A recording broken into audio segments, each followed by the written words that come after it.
Inga, mungkin sebagai sahabat nih melihat Jessica sudah dapat anak perempuan ini gimana nih? Seneng banget lah, makanya aku juga mensupport dia kan gender reveal. Kalau misalnya cewek kan harus kita pink, aku pink karena cocok lah dia punya satu cewek gitu kan. Kalau cewek dia bisa dandanin dan dia juga bisa lebih ngobrol, jadi saingannya Jess juga pasti cantik banget. Tapi melihat perubahan nggak sih mungkin dari auranya sendiri? Oh iya, cakep banget, dia glowing banget. Dari kemarin aku bilang Jess tuh hamil, cakep loh, hamil apa glowing banget kelihatan. Tapi kakak udah feeling hamilnya perempuan dapetnya atau gimana kak? Pas ketemu Jess, kalau sebelum-sebelumnya kan belum lihat nih dia gimana. Karena kata orang kan kalau misalnya anaknya cewek, mamanya lebih cantik, lebih glowing. Kayak gitu deh. Pas tahu hari ini gender reveal-nya ternyata sesuai ekspektasi, gimana tuh kak? Seneng. Semua juga teman-teman yang expect-nya anak cewek juga pada seneng. Kebanyakan tadi juga perempuan ya? Iya, ini tamu-tamunya semua mostly baju pink. Tapi kak, mungkin ngobrol-ngobrol tentang ngobrol anak cewek dan lain-lain itu juga nggak sih atau gimana sih ke teman-temannya kak? Enggak sih, dia sama sekali nggak berserah aja, nunggu aja ya nanti gitu. Enggak, dia nggak pernah bilang apa-apa. Ini kan kehamilan udah 5 bulan. Kira-kira nanti bakal mau kadoin apa nih buat anak perempuan nih? Mau kadoin apa? Belum kepikiran sih. Atau mungkin ada request dari Kak Jess? Mungkin kayak baju-baju cewek yang lucu-lucu lah, palingan pita-pita gitu. Pasti kan dia nggak punya. Kalau yang cowok kan mungkin nurunin dari kakak-kakaknya kan ada. Bisa jadi. Oke, mungkin ada perubahan apa nggak kak di Kak Jess? Selain mungkin makin glowing atau? Iya. Yang aku lihat sih itu lebih bawel mungkin atau gimana? Enggak juga. Kalau kemarin kan dia sempet morning sickness-nya agak lama ya. Jadi lebih diem, tapi ini kayaknya udah nyaman banget ya. Udah enak ya, ternyata. Oke, mungkin ngelihat support suaminya nih, gimana nih ke Kak Jess yang dia juga ternyata pengen yang didamkannya bayi perempuan nih kak? Ya seneng lah pasti, dapet yang dua-duanya mau, jadi ya happy for them. Ada doa nggak sih Kak Inga? Doanya supaya si Jess terutama sama babynya sehat terus sampai pas dia deliver the baby, and then the babynya juga pas deliver sehat sempurna dan bisa menjadi sumber kebahagiaan yang baru buat keluarga kecilnya Jess. Kak Inga mungkin kesibukan dong, so far ini lagi sibuk apa? Kesibukan aku di ini House of Hope. House of Hope ini yayasan yang dimana kita kayak memberikan pendidikan, memberikan grooming, memberikan nantinya kalau anak-anak yang sudah cukup usianya kita salurkan untuk masuk ke marketplace. Jadi ini yayasan yang untuk anak-anak dengan IBK, individu berkebutuhan khusus. Jadi nggak anak-anak aja, jadi sampai range usianya ada yang sampai 28 tahun ada di kita. Oke, kenapa interest untuk di yayasan sendiri? Dan itu interest karena balik lagi ke edukasi saya. Edukasi saya kan waktu itu masternya early childhood education for kids with special needs. Jadi ya in a way balik ke passion aku yang sempat tertunda 17 tahun lamanya. Berarti ini memang duniamu dapat akhirnya. Yes, balik ke situ. Base-nya di mana, di Jakarta atau di Bali? Di Bandung. Tapi semoga kalau semuanya berjalan lancar bisa buka cabang di Jakarta.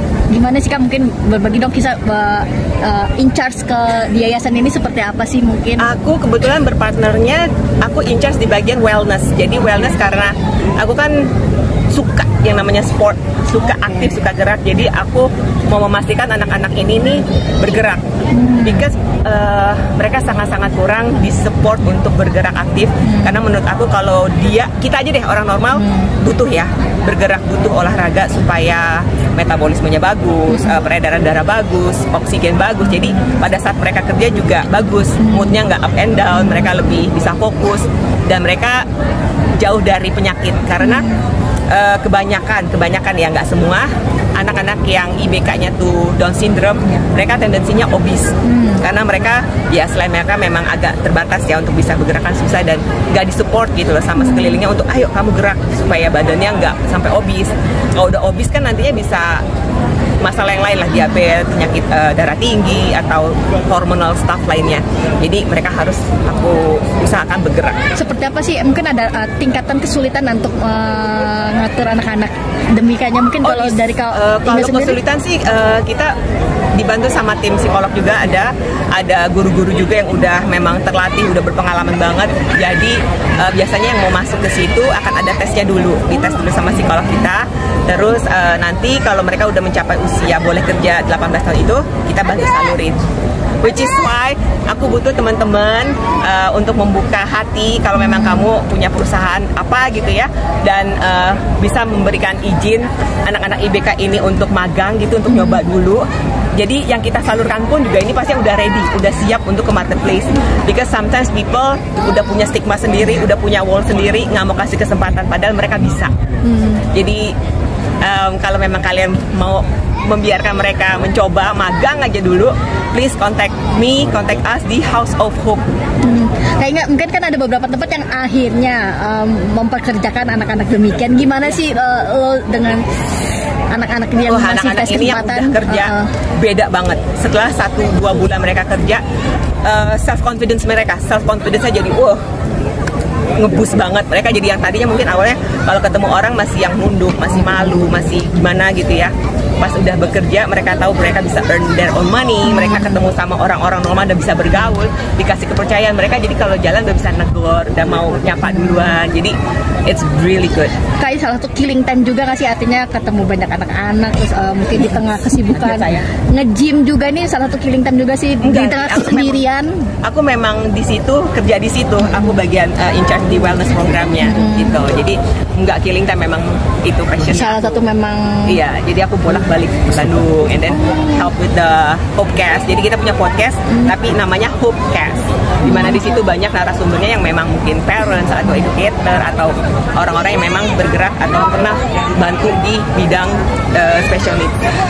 Mengisi kesibukan di tengah kesendirian, pada akhirnya memilih mengisi kesibukan. Selain itu aku juga coaching, tapi aku kalau coaching selalu one-on-one, private coaching. Selain itu paling baking, terus ya sama anak-anak during weekend gitu. Jadi waktunya cepet aja lewat terus berlalu. Ini gimana untuk anak-anak sendiri? Artinya kan quality time, apalagi dirimu bilang bolak-balik ke Jakarta Bandung. Dengan anak-anak sendiri seperti apa? Mungkin ngasih pengertian mamanya ini harus kerja bolak-balik Jakarta Bandung. Kalau sama anak-anak aku ketemunya tuh weekend, yang udah pasti fix banget. Biasanya tuh kalau minggu kita pasti makan malam bareng, spend time bareng, quality time-nya pas minggu. Karena kalau weekdays mereka sekolah aja sampai jam 5, itu pun pulang sekolah masih ada les piano, vokal, and then they do gym, boxing, jadi udah capek banget lah. Belum mereka ngerjain tugas juga lagi, jadi weekend aja ketemunya. Spend time-nya biasanya ngapain aja? Spend time, kadang-kadang kita nge-gym bareng. Makan udah pasti. Sometimes aku sama Kenzo suka kalau ada film yang emang kita sama-sama suka nonton bareng gitu. Sometimes sama oma opa juga pergi makan ke mall, ke Bali kalau pas mereka libur. Cerita nggak sih, mungkin anak-anak kan kemarin sempat dekat juga, ada yang pacaran dengan ini terus putus. Cerita demikian nggak sih dengan? Cerita lah. Dari dulu Kenzo anaknya terbuka kok. Dia cerita. Sudah yang baru mungkin kayaknya?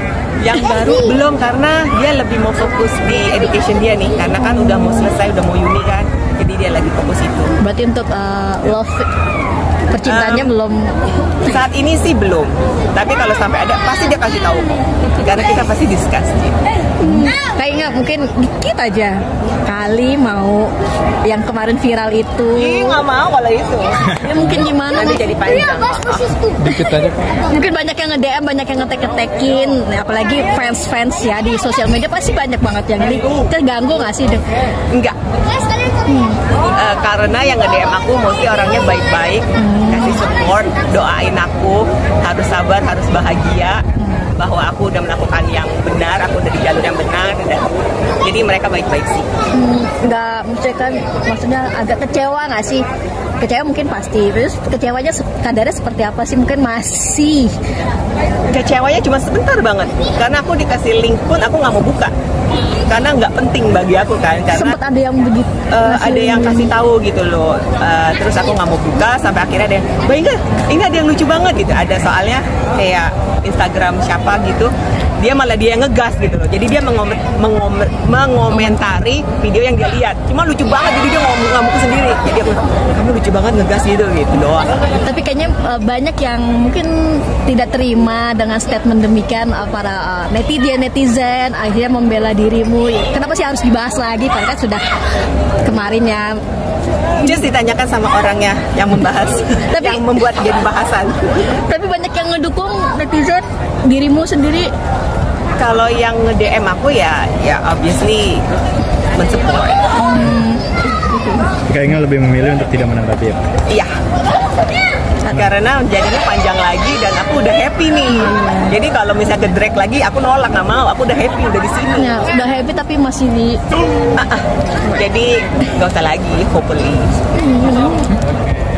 Mana-mana. Thank